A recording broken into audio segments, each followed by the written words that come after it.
Hayyee ashamaa harka fuunee jira jirtu hordoftoota naqaalii kabajamuuf jaalatamu kun mana Harbor Miidiyaati.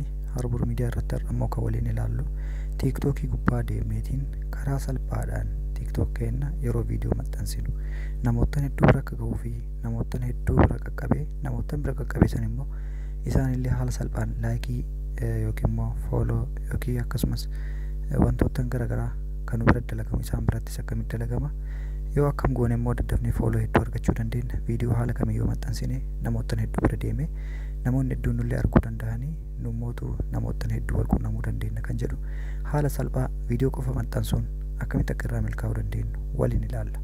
Kallattumaan gara TikTokii. Fakkeenya mee viidiyoo nama tokko sarchi godhee seenu jalqaba irratti maqaa namaa barreesse sarchi godhee seenaa na hordofaa hanga xumuraatti. As bireen dhufna maqaa namaa sarchi godhame ija koo kan jedhu kana sarchi godhee jira.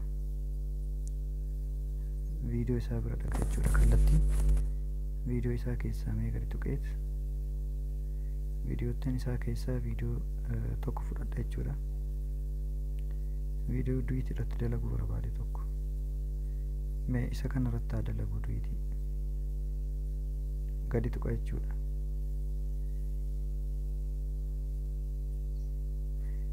Viidicha haala kanaan nu banaame viidicha duwiitii godha dura isii kooppii liinkii tana tuqee mallattoo isii tana ni tuqa. Akkamitti akka daddaftanii guddattan waliin ilaalla jechuudha. Isii duwiitii jettu tana tuqna kunoo viidicha duwiitii godhuudhaaf sarchi godhaa jira. Egaa viidiyoon aan duwiitii godhuu barbaade haala kanaan naa dhufee jira. Mee duwiitii gosa barbaadeetti irra godhaa. Fakkeenya duwiitii kanarra godhee haa itti fufnu.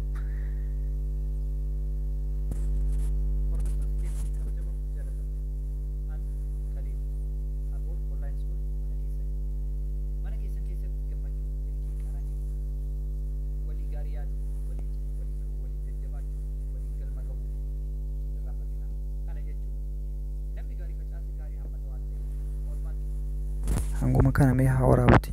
Hanguma kana irratti duwiitii godhee haa ilaallu. Akkamitti akka duwiitii godhu immoo na hordofaa duwiitii godhee jira already. Isii mallattoo raayitii tana hin tuqa. Akkamitti viidiyoo namaa duwiitii ka goone yookiin immoo viidiyoo makeenyaa yoo maxxansinu namoonni hedduun akka daawwatan akkaataa itti goonu keessaa isa tokko jechuudha kuni. Next kan jedhutu hin amma.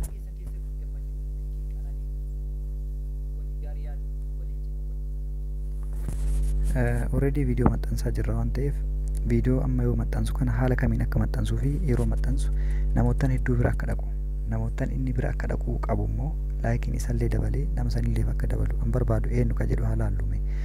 Fakkeenya viidiyoon kun ka duwiitii godhee viidiyoo duwiitiin godheen ka ofii kiyyaa waraabee maxxansullee yoo ta'e iddoo kana yoo geenne haaluma kanaan jechuudha. Namootaan bira akka ga'ee namootaan hedduun viidiyoo kana qofa ilaaluudhaan viidiyoo kana qofa gattuquudhaan yeroo isaan laayik godhan namootaan irratti amma hojjedhu kun hundaafuu laayik illee ni dabala ilaalchi illee ni dabalaaf jechuudha.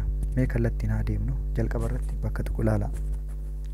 Isii taajjettu tana tuqa jechuudha. Iddoo taajjettu tana gadi tuqee jira kuno as bira akkatti sarchii naa fida asitti namoota as keessa jiran kanaan alla namni biraa ka barbaadu yoo jiraate fakkeenya asitti abdii kana ni barbaada.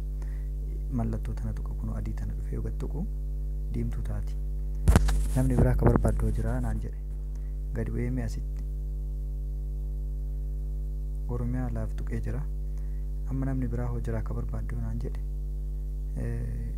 eeyyeenni jira yoo ta'e kanneen keessaa tuqa akkatti ofiillee barbaaduu danda'a. Akkatti na tursiisa jedhee yoo sodaadhe immoo maal godha kana dhiiseet as bira dhufe fakkeenya nama tokko isinii hojjedha amma furniyyee jedhee sarchi godha kunoo dhufee jira raayit godhe jechuu asitti raayit godhee nama kanarratti illee hojjedhee jira jechuudha furniyyee. Haay isaan illee nama barbaadu jira yoo jedhe ammallee haga nama 15 hin dandeettan. Fakkeenya oro.giftar kunoo dhufee jira. Haay ammallee nama barbaadutu jira yoo jedhe nama itti aanutti tara jechuudha. Oro faamilii fakkeenya godhee jira ofirraa qaba. Namni biraa akkasii hafe jira naan jettan ammallee Oromiyaa jedheeti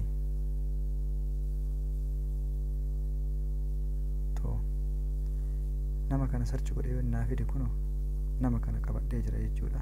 Nama barbaadan san search gootanii fiddan jechuudha. Kanallee kabirallee hin dabalaa ammas yoo jettan namoottan haga barbaadanii dabalaa deemtan jechuudha haaluma kanaan. Hayyee amma mee waliin ilaallu nama 15 yoo guutu akka itti diimaa natti ibsa jechuudha. San booda maal goona iddoo tana tuqna kunoo nama 15 kana ka guunne kana gadi tuqna dan jedhaanii namoottan 15 kana taaj irratti godhee jira kunoo.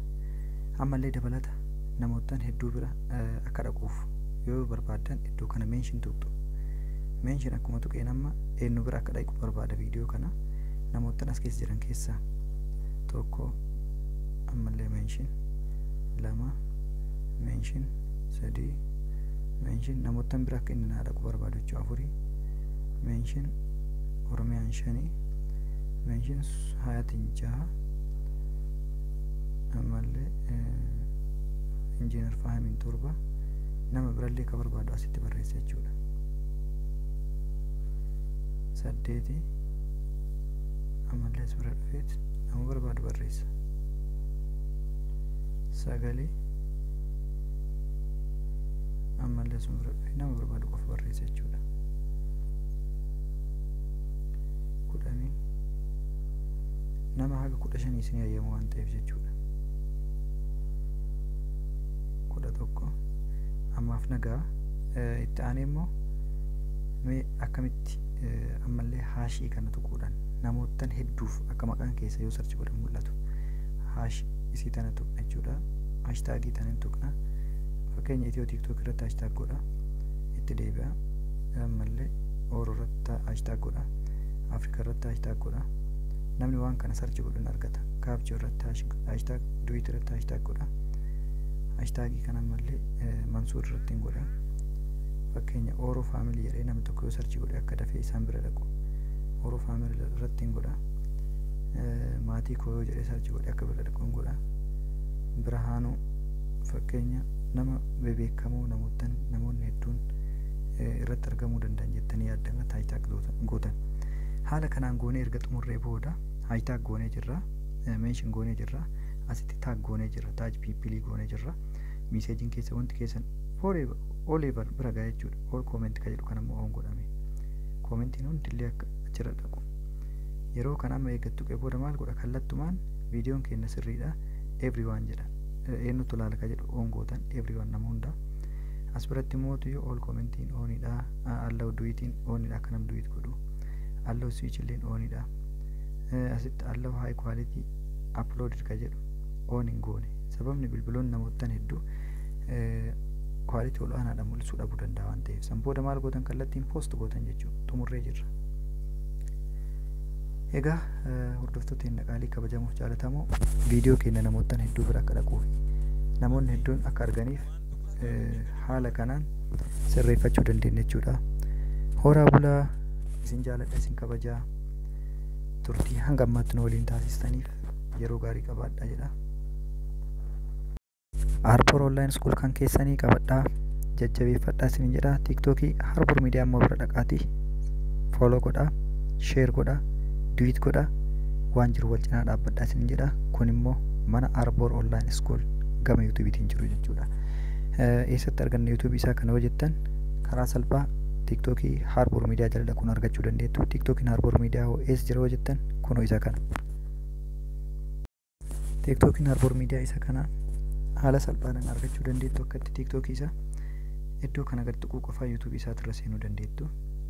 Kun TikTokii isaatii oduuf odeeffannoo barsiisoo bashannansiisoo dhimma TikTokiitiin dhimma hojii onlaayinaatiin wal qabate dhimmoottan waltawaa yeroodhaan wal qabate hedduu argachuu dandeessu jechuudha. As jalatti odeeffannoo hedduu argachuu dandeessu. YouTube isaatii soo barbaadan asumaan gadi tuqxanii gara YouTube Harbor Online School isin seensisa kunoo as bira tuquudhaan kallattiin gara YouTube Harbor Online School seenuu dandeettu. Viidiyoottan hedduutu jira kan maxxanan. Viidiyoo akkamitti YouTube irratti chaanaalii sirrii banachuu dandeenya, email akkamitti bannaa, giiftii akkamitti kaffaltii fudhachuu kennuu dandeenya kan jedhu hunda isaa jira jechuudha. Tokko dhimma TikTokii dhimma hojiilee onlaayinaa hunda walitti qabate. Filannoon keessan miidiyaa Harbor haa ta'u. Harbor Online School filadhaa. Harbor Online School hordofaa isiniin jedha. Galatoomaa horaa bulaa yeroo gaarii qabaadhaa.